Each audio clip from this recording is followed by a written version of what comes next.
Welcome here, Punch Out Boxing. Delighted to be here with Michael Webber-Kane, who's come all the way down from East Anglia, Great Yarmouth, I believe. Yeah, not the most glamorous town, I know, because I have passed through it. But I guess it breeds fighters. Yeah, it does. To be fair, there's not many of us, but the ones we do breed are strong, tough, and durable boys. So we all train hard. It's a quiet area, not a lot of distractions. All I can do is get my head down and train. So that's all I do.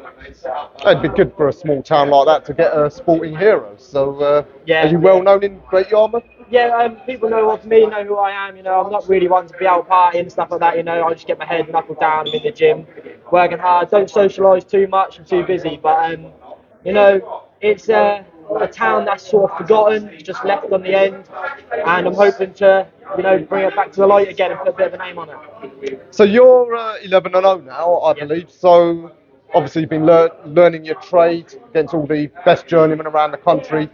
But now it's graduation time. The fight that was meant to happen late last year against Rob Caswell, top talent from Kent.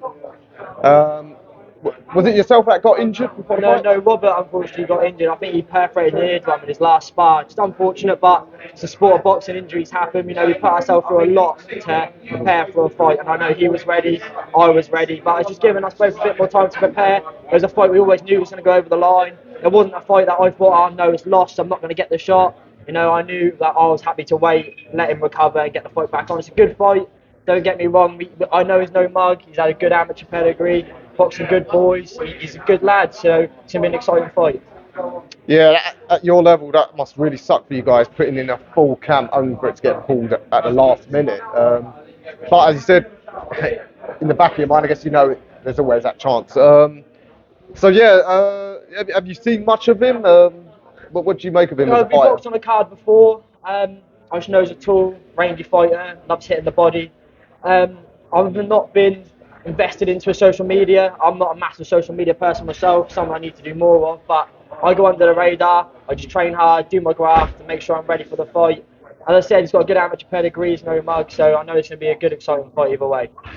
What about yourself?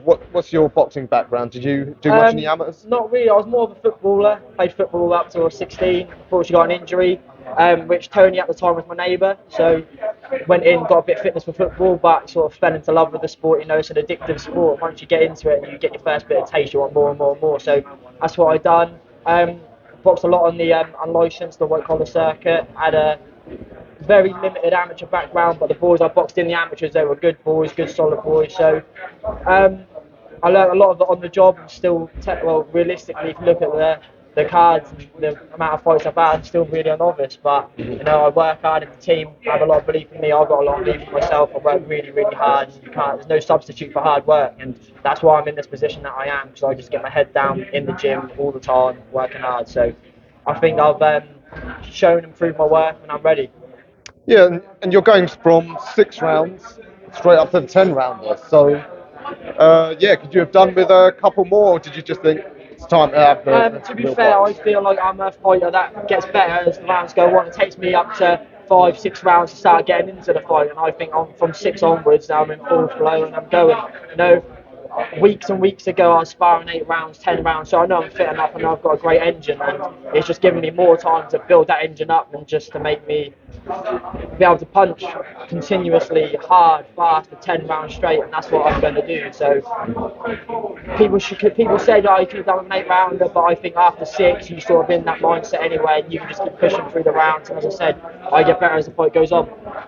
As you mentioned, there, being from Great Yarmouth, a bit isolated. Have you had to travel to get some decent sparring? Luckily, with Graham Everett, a really good manager. He's been in the sport for longer than I've been born, so he's got amazing contacts. I've had some amazing sparring, really good, realistic sparring for the fight, and I feel like I'm ready. Any names that you can mention? Nah, names don't matter. Just realistic sparring. That's all that needs to be said. But I've had perfect prep for it. We've still got just over 4 weeks now, and that sparring will keep continuing. I'll keep pushing and grinding. So all the way up until I need to. And this fight is at super Super feather. feather. Okay, yeah. hot division. Yeah, stacked division. Stacked division. Some really good talent in there, especially with the boys coming through. A lot of lads around my experience, my fight, and all pushing through at the same time. So when we're all getting to that stage together, it's gonna be a very, very exciting division. Yes, indeed. So win this. I mean, that's it. Your comfortable days are over. You're going to have hard fights here on. Nothing on my mind at the moment apart from this fight. Whatever happens after happens, but all my focus and energies into this fight. You know, as I said, there's no mug, so I can't be overlooking him. I'm not looking past him, not looking through him. Everything's for him. And you think you're going to get much of a support base come down? I'm very, very lucky and fortunate with the support that I have. Amazing friends, family, great Yarmouth really do back me, and I've got the Norwich side as well. So it's going to be noisy. It's going to be noisy. Always bring a crowd, and going to bring an even bigger one this time. All right, that'll bring a great atmosphere. I'm not sure how much of a following Rob's got yet, but it'll be good to know that he won't have all the support on his side. So. It'll be noisy. It'll be noisy. We're going to get Yorkhall rocking. It'll be good. All right. Okay, Michael. Pleasure meeting you for the first time, and yeah, good luck for 3 weeks from now. Cheers, thank you, appreciate it.